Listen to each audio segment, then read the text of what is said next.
What's up, y'all? Welcome to the NBA Weekly Post Game. This is where we share our views on the latest trending topics within the NBA. My name is Sha.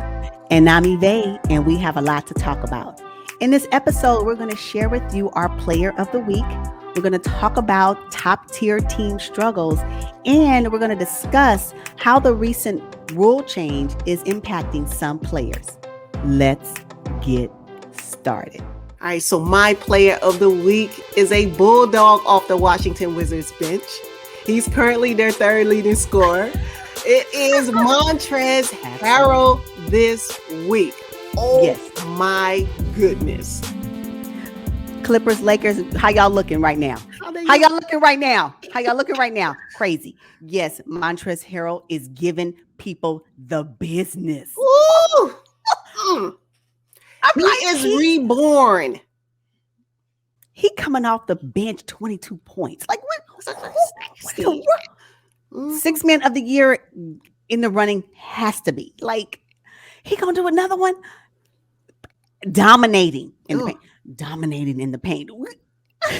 I am so happy for Montrezl Harrell, and it is exactly what he needed, because that bamboozled little season he had with the Lakers and his departure from the Clippers, he needed this resurgence. I am so glad. Oh, he is balling. He is career high in points, career high in rebounds, making his free throws, playing with excitement.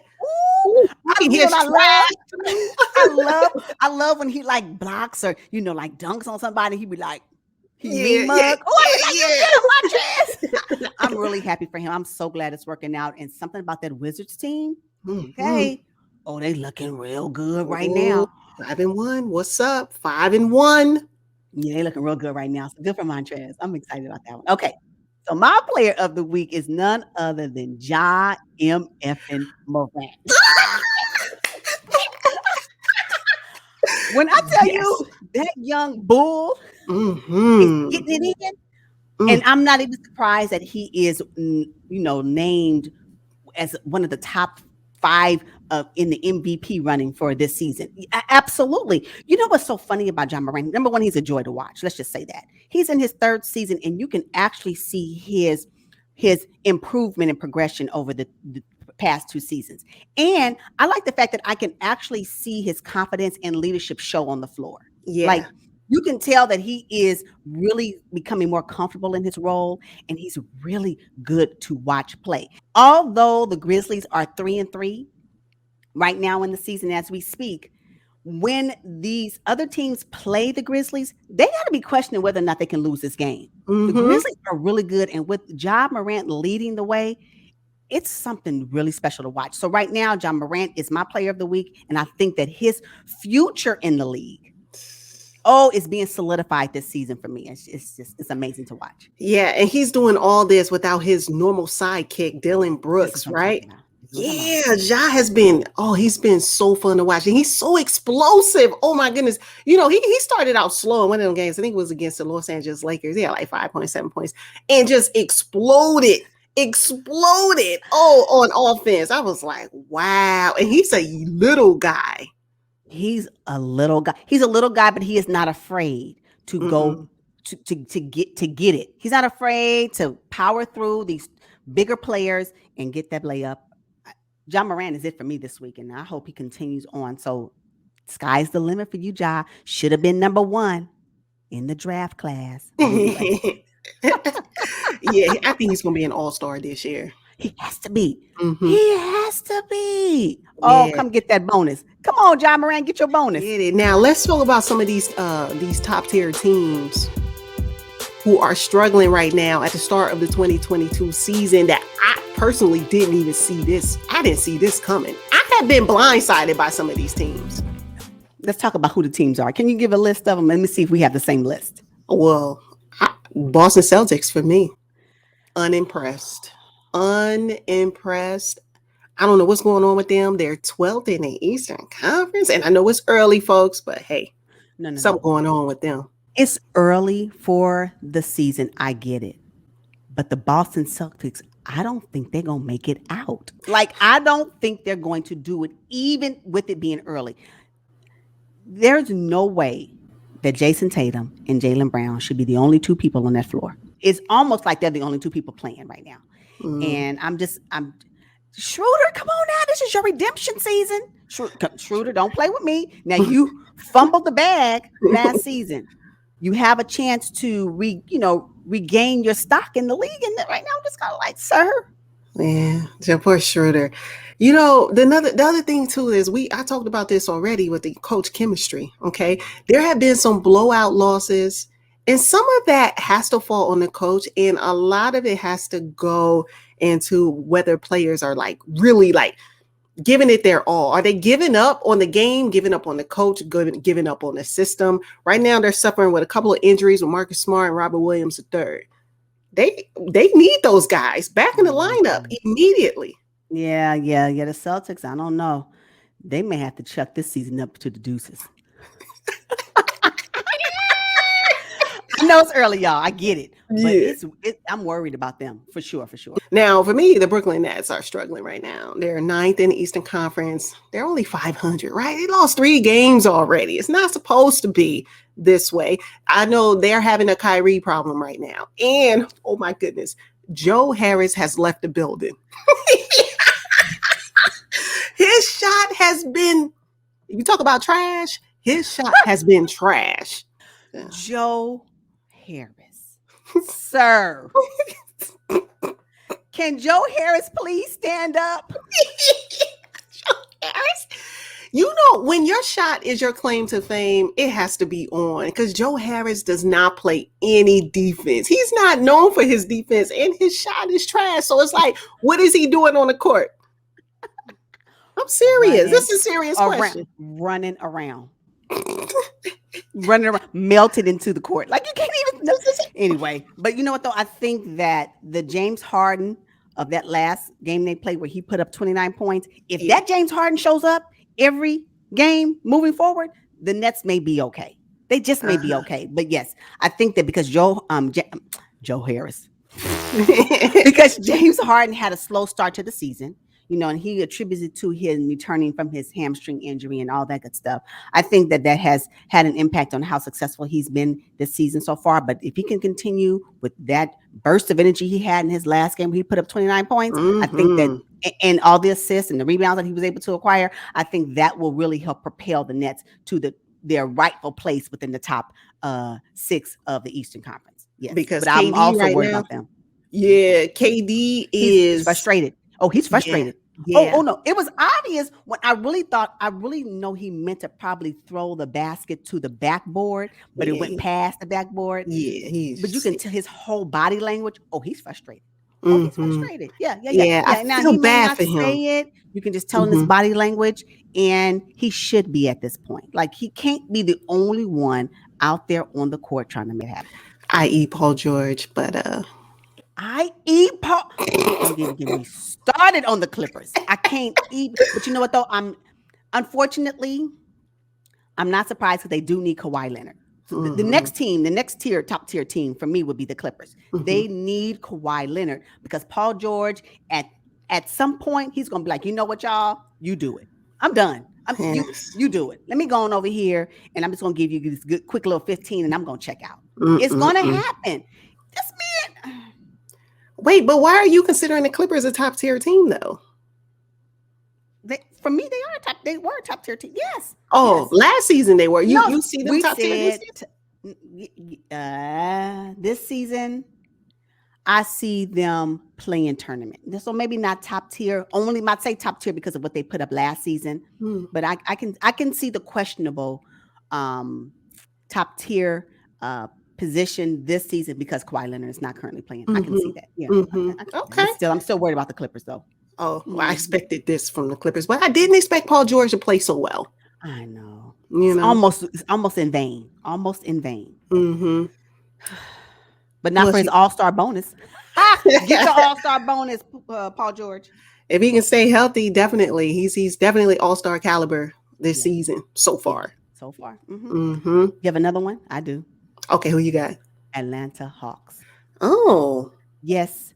I anticipated them being top 6 at the top of the season. Yes, I did. They did very well at Mm. the end of the last season. I anticipated them carrying that on to this season, and I haven't seen it yet. So, yeah. Okay. They're not on my list as being top tier. I do have them 1 through 6 in the Eastern Conference, but because they're a young team, I'm not putting a lot of expectation and pressure on them quite yet. So then explain to me what your top tier is, because when I see top tier as 1 through 6. That's how I kind of vision it. Anybody that gets 6, that means you've done pretty well throughout the season, and you were able to solidify a strong playoff spot. When I say top tier, what is your definition of top tier? Yeah, top tier will be teams that 1 through 6, but should be doing way better than what they are. Okay. And I'm totally surprised by the way that they're playing. Okay. So it's a complicated, in my mind. But the Celtics and the Nets right now, cream of the crop, but just playing just horrible right now. Okay, so right now, what do you think about the 76ers? Because they're in top, one of the top 6 slots in the Eastern Conference. But do you think that they're playing at their maximum potential? I give them a pass because of the Ben Simmons thing. Boo! I give them a pass. I do. They need Ben Simmons. And until he comes back, Joel Embiid could put up 46 points. He can score 99 points. It doesn't matter to me. They need Ben Simmons. So I might have to do some reshuffling in my 1 through 6. You may need to get off the Ben Simmons bandwagon. He's not playing for the 76ers anymore. It's not happening. It's not happening. Get your mind right, because he ain't going to show up in that uniform anymore anymore. That's it. His last season was his last time in a Sixers uniform. Okay. Another one that I'm kind of surprised. I'll take that back. Another top tier team that I'm not worried about, but I thought they would do much better at the top of the season is the Milwaukee Bucks. I didn't anticipate them that they would be this low in the standing at the first part of this particular NBA season. So although I'm not really worried about them, I do believe that they will recover, and I still see them being maybe 1 through 3 at the end of the season. But I'm just surprised that they are actually not 1 through 6 right now, that they've lost the games that they've lost and who they've lost against. It was kind of weird. Yeah, the Spurs gave them that work. And Giannis was looking a little frustrated and a little worn out. The Spurs, I said when that happened, I'm like, you know what, Bucks? I'm still not worried about them, but I did not expect you to lose against the Spurs. Yeah, I'm not worried about the Bucks at all. I think they'll figure it out. They are the champions. They are the champions. They are the team to beat. If you look at it on paper, they're the team to beat. Everybody who wants to be Eastern Conference champions, wants to be the NBA champion, they got to go through the Milwaukee Bucks. They have to go through the Milwaukee Bucks, but I know the Milwaukee Bucks will continue to reign supreme. They have a really good roster. I mean, so they're entitled to lose a few games early, because I know that they'll win the ones in the later half of the season. So I think it'll be okay. Yeah. All right. There's a new rule change this season, and it has been pretty evident that the refs are not allowing offensive players to make those overt, abrupt, non-basketball moves. And it's starting to affect some players. I am all the way here for it. Let the people play the basketball. Oh my gosh. I'm here for it. I like it. I like the rule change. I like the fact that they're enforcing the rule. And I'm really sorry that some of the players that may be impacted by it has to figure out a new way to adjust their game. They'll figure it out. They're professionals. They'll figure it out, and this will be a moot point by midseason. But right now, You know what? It's so funny because I read, I don't know if it was on NBA.com or ESPN.com. Trae Young was doing a post-game interview, and he kind of talked about the rule change and how it's can impact. He agrees with it in some aspects, but in other aspects, there are fouls that he's not getting called, and and part of that. And I'm paraphrasing y'all, but you should go in this article that's on one of those websites. And he was like, I'm getting people, they're bodying me and they're blocking my path or whatever as I'm trying to get to the lane. What they supposed to do? That's defense. That's defense. They're supposed to let you just walk to the basket. I said, Trae. Oh, that's cute. Sir. Yeah, that's cute. Muscles. I mean, I don't know what they just supposed to let you. They're supposed to block your ball. You're supposed to get bodied when you drive in and you want to get a layup. Isn't that the part of basketball? one Well, on one. he better stay on the perimeter and hit them ice trays. That's the best thing for him. He's what, 6 feet? I don't even think he's 6 feet. I think he's probably about 5'11" in there with the trees. And that could be why you said the Atlanta Hawks were top tier and struggling. He's their engine. And if he's not playing to his if he's not playing to his greatest potential, then the Hawks will struggle for sure. Yes. Oh my gosh. I Mm-hmm. said, well, adjust your game.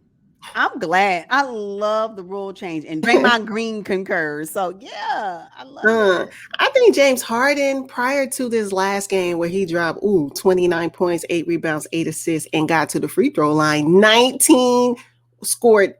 Let me see. He hit 18 of 19 free throws.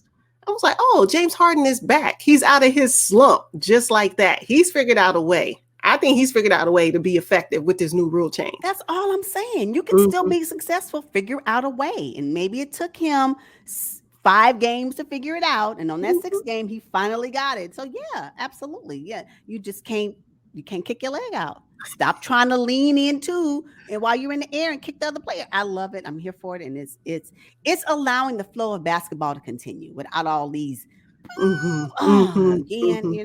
So yeah, I'm excited for it. But yeah, I think it is impacting. You think it's impacting Damian Lillard? I do, but I also think Damian Lillard has checked out. He's gone. He's I agree gone. with you. I agree. Mm-hmm. I agree. His whole body language tells me.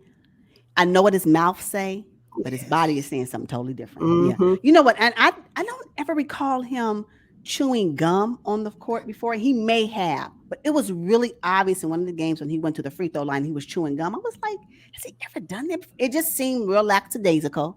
Just seemed really like, I'm here, pay me. It was giving me that. Now, that may not be what he's trying to portray, and I don't know, but that's what I received while I was watching him play the game. I don't remember which game it was, but I was like, Damian Lillard is done. He's done. He went over 8 from the 3-point line, which is uncharacteristic for him against the Clippers. And then he followed it up going 0 for 9 against the Sacramento Kings. Since when? That's crazy. Damian Lillard is not. No, he's not. He's just not. He's just not here.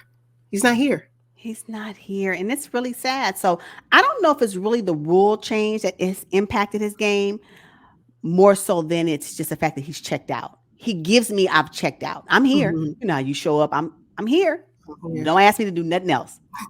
I've showed up. I'm here.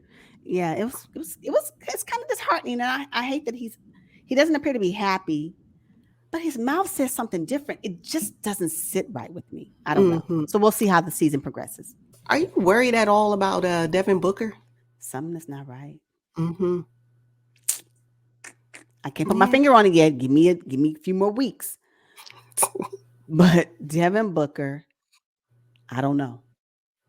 Is it the rule change? Can't be.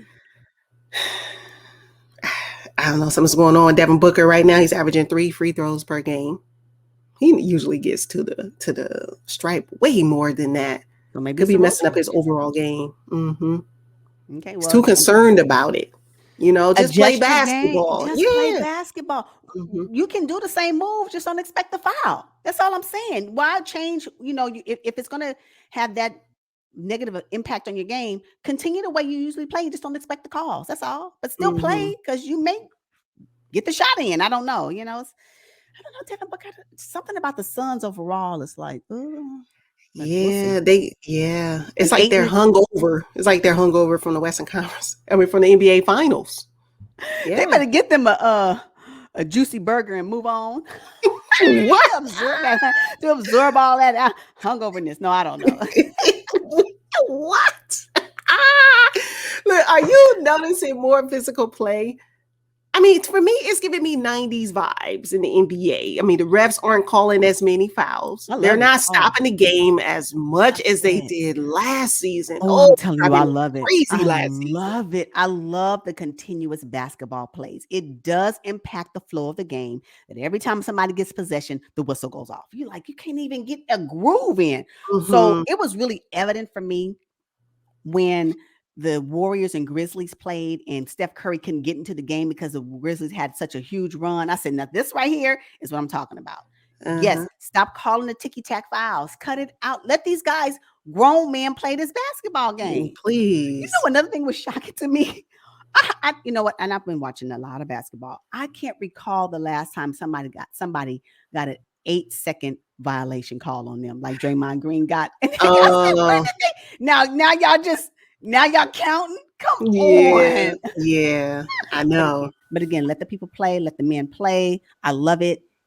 Yes, if it's physical, that's fine. Nobody's getting hurt. Like, what is a basketball game without some type of physicality? What is that? Like, what are we talking about? Flag basketball? Like, I don't get it.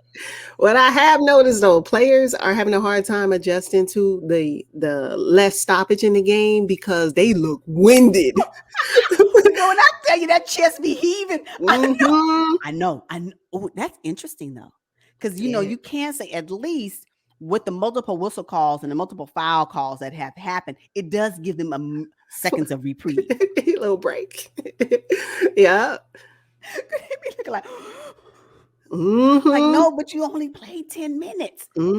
It's rigorous, I'm telling you. Can I tell you, I have seen so many players complaining with their palms facing the ceiling, complaining that they're not getting calls. I need them to get back. This is an adjustment period. You know, LeBron he's famous for staying in the backcourt, wondering why he didn't get a call. But I'm seeing it from players that I don't normally see it from. I don't know what that's about. Oh, it is so funny to me. Yeah. No, the play is still going. When will you guys realize that these referees are not stopping the games and you don't have time to complain? You don't have time. You don't have effort because the play has unfolded on the other end of the court. You still looking for you still trying to talk to the ref and they trying to jog to the other. The ref gone. They 5-on-4, and that's the thing. That's the problem, though. Every time it's 5-on-4, the team is at a disadvantage. You got to get back. You got to get back. Oh, it's so funny. It's comedy. I think they'll adjust, though. And they'll realize that the league is going to keep it the way it is. But as a fan watching the game, I'm here for it. I love it. The constant whistles and the constant stops was getting on my nerves last season. So I'm glad we're here today. It's funny. All right, y'all. That's all we got. And until next time, goodbye. Peace, y'all.